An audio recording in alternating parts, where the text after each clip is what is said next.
The lawyers of Police Karma stood near at my back. Kong Dan Fernandez put the paper he was holding on the table and told me, "Ito ang sasabihin mong statement na ito," while pointing on the paragraph on the paper. Ito ang supplemental affidavit ni Colonel Garma. Sabihin mo, alam mo ang reward system. I-confirm mo lang. Kong Dan told me to read the said affidavit. However, I asked the copy of affidavit he was showing to me to read it. He did not give it to me. The lawyer of Police Colonel Garma said, "Ikaw lang ang pwedeng magsabi niyan," sabi ni Colonel Garma. I was puzzled and I asked myself, why me? I respectfully told him that I cannot confirm.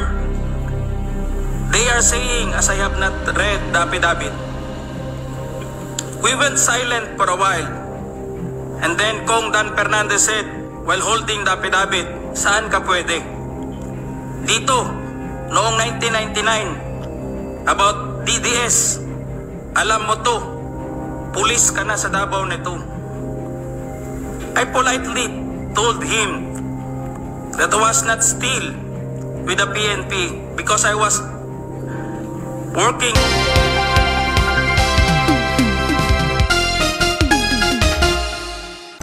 Allow me to read, Your Honors, my affidavit. I, Police Colonel Hector U. Grijaldo, 3rd Level Officer, presently assigned a personal holding administrative unit, Camp Crame, Quezon City, after duly sworn to, under oath and in accordance with law, do hereby depose and states that I have been dedicated to public service for almost 30 years. And since I took my oath as cadet on June 1, 1995, on October 16, 2024, I was again invited as a resource person in the 9th Joint Public Hearing of Committees on Dangerous Drug, Public Order, Safety and Human Rights, and Public Accounts of the House of Representatives scheduled on October 22, 2024 at 9:30 a.m. I, together with other invited PNP personnel, attended the joint hearing in the House of Representatives. After I answered questions related to extrajudicial killings and the reward system, I was approached by a security personnel while I was seated in one of the witnesses during the hearing. The said person told me that I was summoned by Congressman Dan Fernandez. I went out of the room with the security personnel. When we were outside, he told me to go to the left corridor and proceed straight to the end room. While walking, I saw other witnesses who were standing in the corridor, including my classmate, Major Portalesa and Captain Anova, who was wearing PNP uniform, and the latter acknowledged me by saluting. When I entered the room, I saw 2 lawyers of Police Colonel Garma standing inside the room. One of the lawyers approached me and then asked me what we are going to talk about. I said I do not know. After a while, Kong Dan Fernandez entered the room and he asked me to sit beside him on his right side. And then Kong Abante entered the room, sat far end of the chair on the right. One of the lawyers of Police Karma stood near at my back. Kong Dan Fernandez put the paper he was holding on the table and told me, "Ito ang sasabihin mong statement na ito," while pointing on the paragraph on the paper. Ito ang supplemental affidavit ni Colonel Garma. Sabihin mo, alam mo ang reward system. I-confirm mo lang. Kong Dan told me to read the said affidavit. However, I asked the copy of affidavit he was showing to me to read it. He did not give it to me. The lawyer of Police Colonel Garma said, ikaw lang ang pwedeng magsabi niyan, sabi ni Colonel Garma. I was puzzled and I asked myself, why me? I respectfully told him that I cannot confirm. They are saying as I have not read the affidavit. We went silent for a while.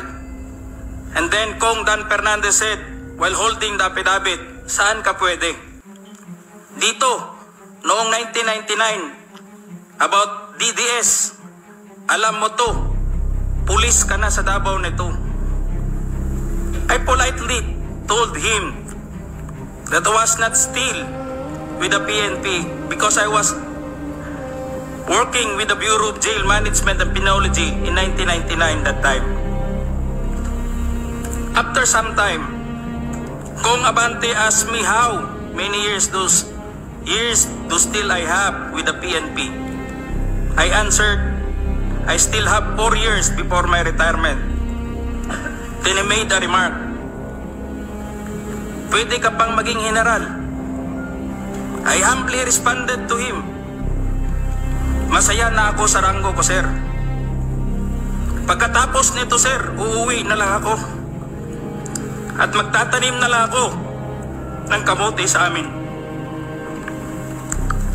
The cordial conversation between us continued.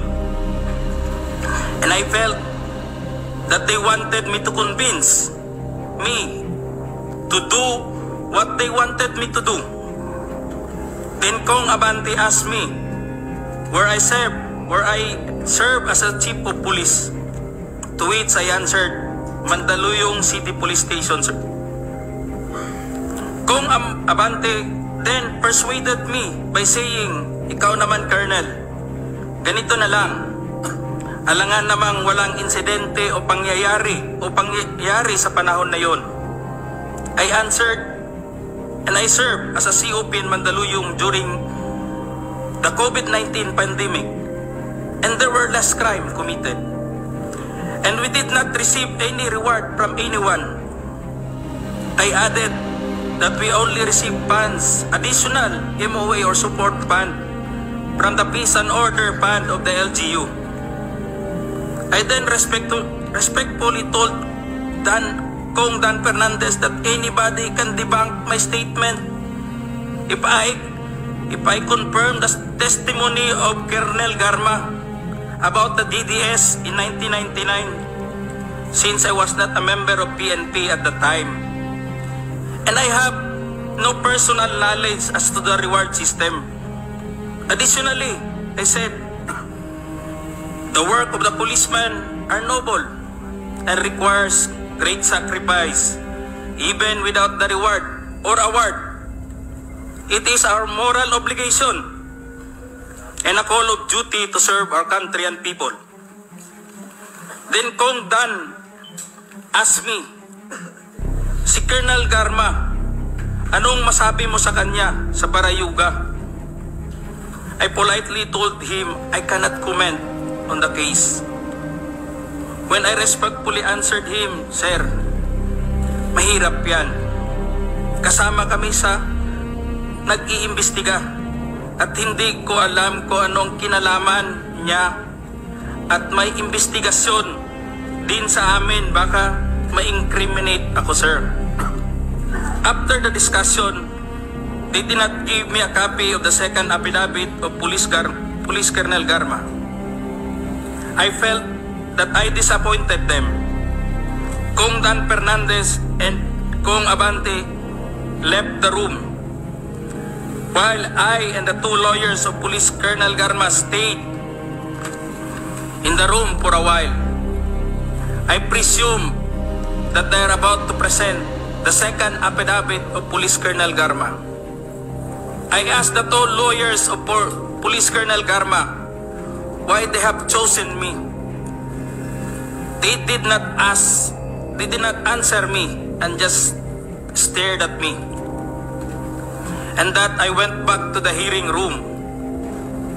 When I went back, to the hearing room, I immediately called the attention of Police Colonel Lito Patay, who were sitting behind the witness table. We proceeded at the back of the lobby area when they suspended the hearing. I confided and discussed to him what happened in the room with Kong Dan Fernandez and Kong Abante and the tall lawyers of Police Colonel Garma. That's all, Mr. Chair. Thank you.